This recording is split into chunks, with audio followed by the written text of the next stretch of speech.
10대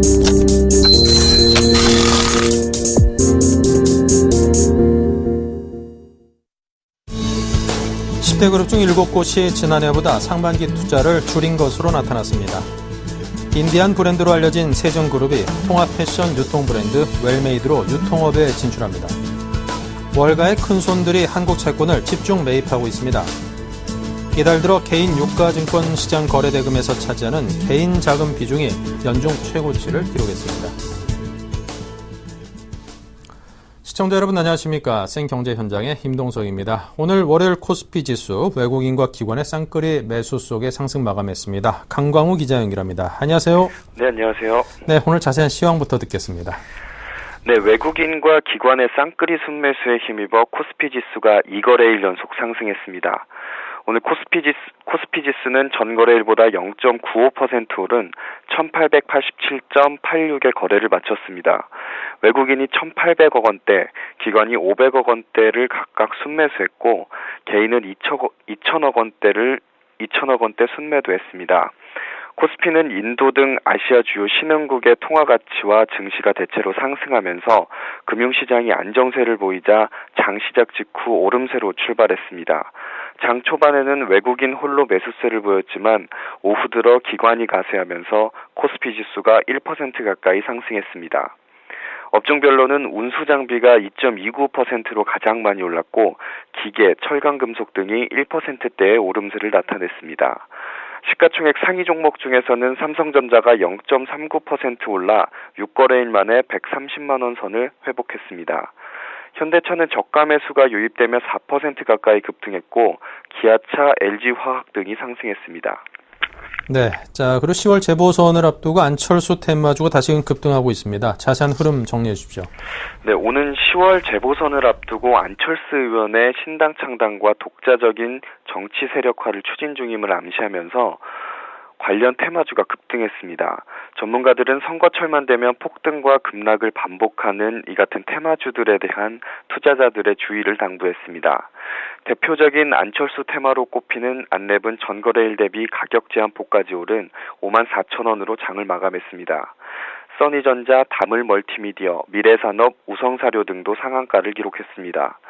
안랩의 경우 안 의원이 과거 대표로 있었던 곳이며 다물멀티미디어는 정현홍 대표가 과거 안 의원과 함께 융합기술연구소에서 활동해 친분이 있다고 알려진 기업입니다.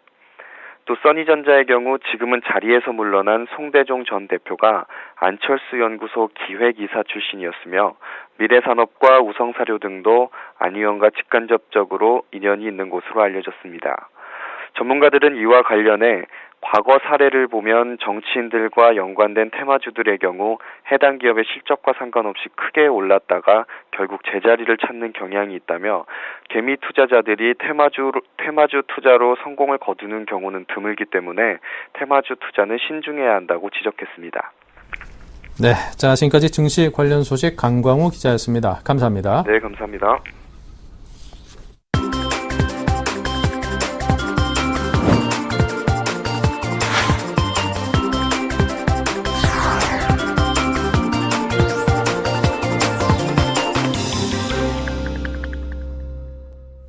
네, 오늘의 주요 뉴스입니다. 10대 그룹 중 7곳이 지난해보다 상반기 투자를 줄인 것으로 나타났습니다. 현대차와 포스코, 현대중공업 등 3개 그룹만 투자를 늘렸을 뿐 삼성과 SK, LG 등 7개 그룹의 투자 규모는 감소했습니다. 기업경영평가업체 CEO스코어가 10대 그룹의 올 상반기 투자 실적을 분석한 결과 10대 그룹의 투자 실적은 36조 7천억 원으로 작년 상반기보다 8.2% 감소했습니다. 올 상반기 12조 원을 투자한 삼성그룹은 10대 그룹 중 투자액이 가장 많이 감소했으며 작년 상반기보다 4조 6,180억 원, 27.8%가 줄었습니다. 4조 9,983억 원을 투자한 SK그룹은 지난해 상반기보다 투자 실적이 4.1% 감소했으며 LG그룹의 상반기 투자액도 5조 6,540억 원으로 작년 상반기보다 4.9% 줄었습니다. 인디안 브랜드로 알려진 세정그룹이 통합 패션 유통 브랜드 웰메이드를 새롭게 선보이며 유통업에 진출합니다.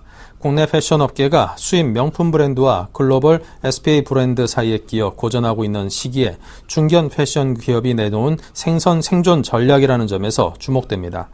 박순호 세정그룹 회장은 간담회에서 갈수록 높아지는 소비자들의 원스톱 쇼핑 욕구를 반영해 세정의 품질과 장인 정신을 담은 웰메이드를 선보인다며 웰메이드와 신규 브랜드 론칭, 글로벌 시장 진출을 통해 2020년 그룹 매출을 2조 5천억 원까지 끌어올릴 것이라고 말했습니다.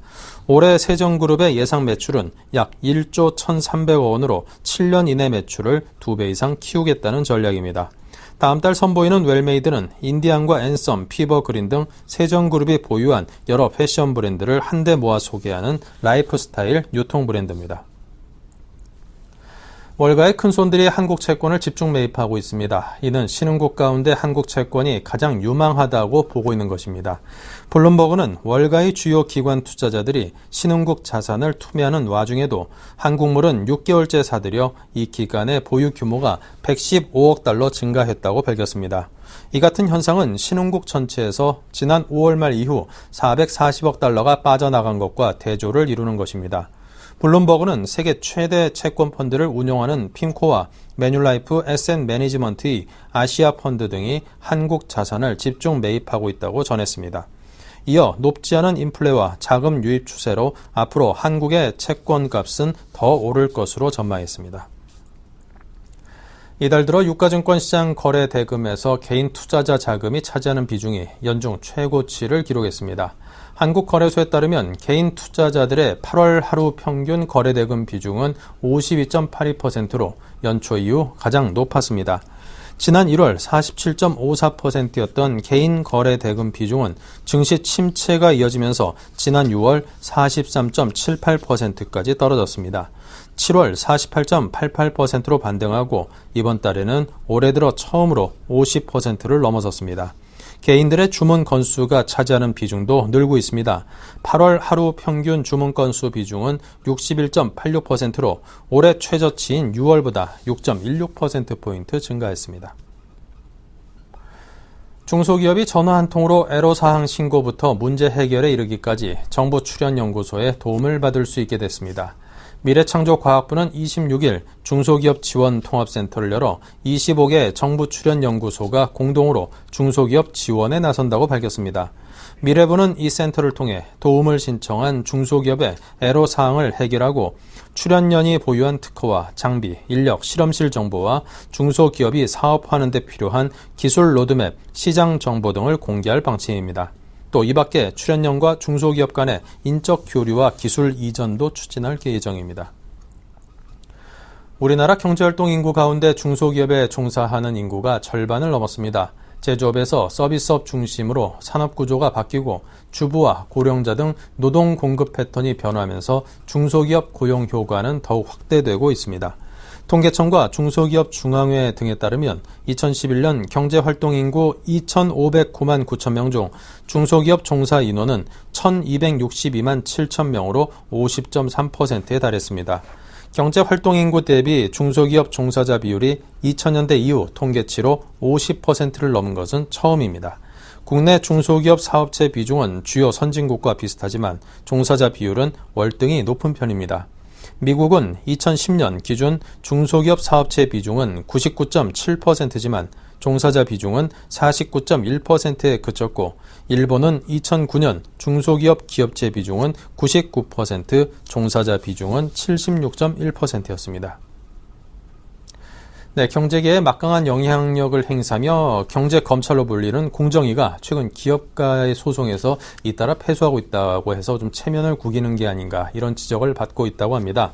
자, 서울경제신문의 김경미 기자를 연결해 듣겠습니다. 안녕하십니까? 안녕하십니까? 네, 공정위가 기업 간의 소송에서 패하는 경우가 잦다고 하는데 실제로 어떻습니까? 네, 최근 서울고등법원에서 공정거래위원회의 이단 패소 소식이 들려오고 있습니다. 공정위는 최근 1개월 남짓한 기간 동안 생보사 5곳, 정유사 2곳, 방위산업체 1곳과의 소송에서 모조리 패소했는데요. 이 소송 모두가 기업들의 담합과 관련한 소송이었고 공정위가 부과했던 과징금 규모가 총 5천억 원을 넘을 정도로 커 당시 사회적으로도 많은 논란을 불러일으켰다는 건이라는 점에서 주목할 만합니다. 그동안 공정위는 담합 관련 소송에서는 10건 중 7건 이상은 전부 승소로 이긴다며 자신만만해 왔는데요. 이런 여러 측면에서 공정위의 속이 좀 쓰리지 않을까 생각합니다. 네, 자 그렇다면 실제로 어떤 사건들이 있었는지 예를 좀 들어주시죠.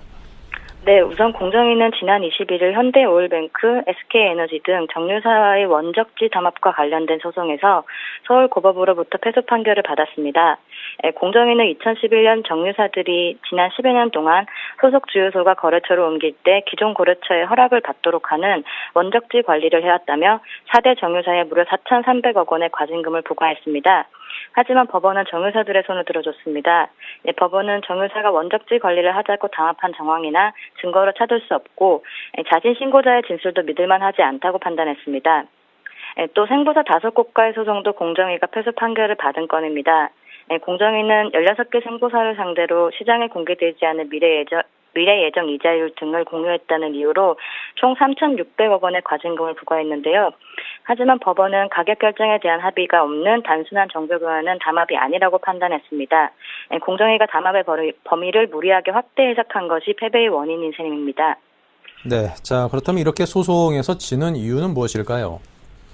우선 기업들과 각 산업이 가지는 특성에 대한 이해가 부족한 것이 주요 원인으로 꼽힙니다. 최근 공정위는 삼성, 탈레스 등 방산업체가 차세대 잠수함인 장보고함 개발 사업에 입찰하며 사업을 나눠먹기 위해 한쪽에만 응찰하고 다른 쪽은 일부러 응찰하지 않았다며 과징금을 부과했다가 법원에서 이를 취소하라는 판결을 받았습니다. 해당 재판부는 업체들의 기술력과 경험 차이가 현저해 각 회사들이 다른 분야에 입찰할 만한 여력이 없었다며 이런 입찰 담합의 정황이 인정되지 않는다고 판단했습니다. 업체마다 기술력과 경험 차이가 여실히 나는 방산업계에 대한 이해가 부족했던 셈입니다. 또 많이 지적되는 것이 부족한 증거조사입니다.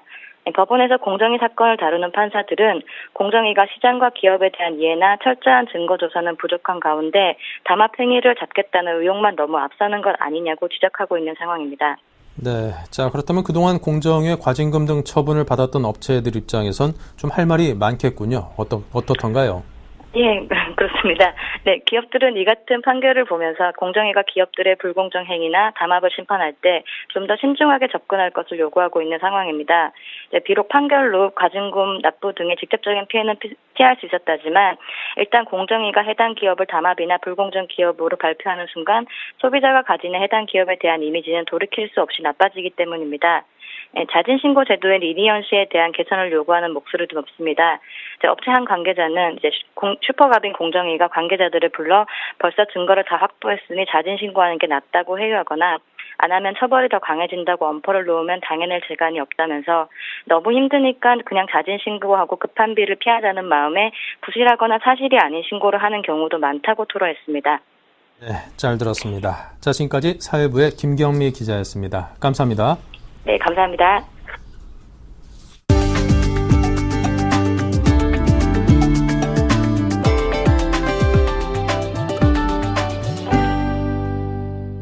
LG전자가 연초에 생활가전 분야 시장 선도 전략으로 내세웠던 G 프로젝트를 TV와 스마트폰을 비롯한 전 제품으로 확대합니다. 이와 함께 전략의 핵심인 G의 의미도 새로운 세대, 기대를 뛰어넘는 급과 신개념 장르로 한층 업그레이드했습니다.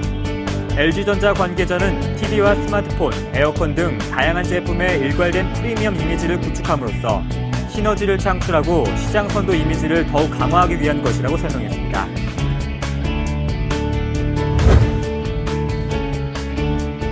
현대카드가 지난달 출시한 챕터2의 카드 7종이 출시 50일 만에 발급 30만 장을 돌파했습니다. 현대카드의 상반기 월평균 실적 대비 14% 증가한 것으로 최근 카드업계의 상황을 고려하면 이례적인 성과입니다.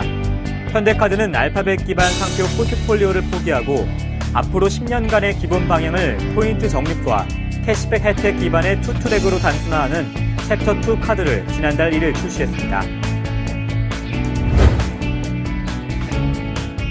하나은행이 다음 달 개봉 예정인 영화 관상의 관객 수에 따라 금리가 결정되는 하나무비 정기예금 관상과 오주자 수에 따라 금리가 결정되는 하나 2플러스 공동구매 적금 상품을 다음 달 13일까지 한시 판매합니다. 하나무비 정기예금 관상은 영화 관상의 관객 수가 100만 명 미만 시 연 2.8%, 100만 명 이상 시 연 2.85%를 지급하는 1년제 정기예금 상품입니다. 영화 개봉일부터 10월 11일까지 관람객 수를 기준으로 금리가 결정되며 총 모집 한도는 200억으로 한도 소진 시 조기 종료됩니다.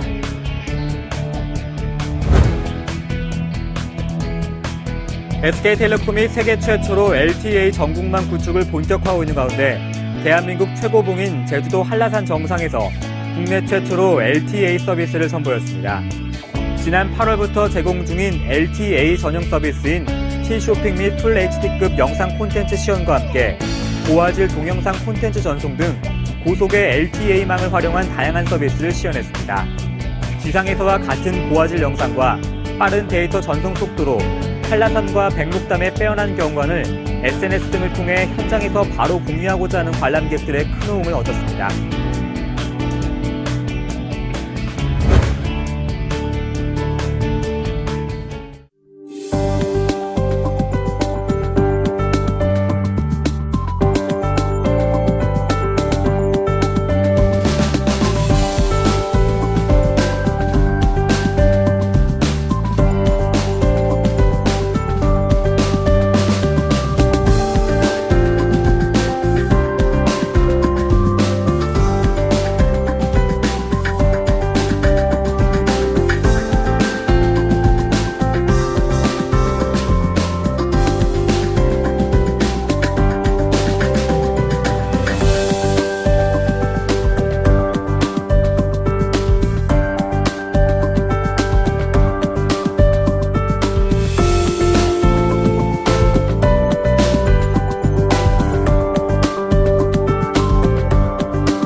네, 이상으로 센 경제 현장을 마칩니다. 감사합니다.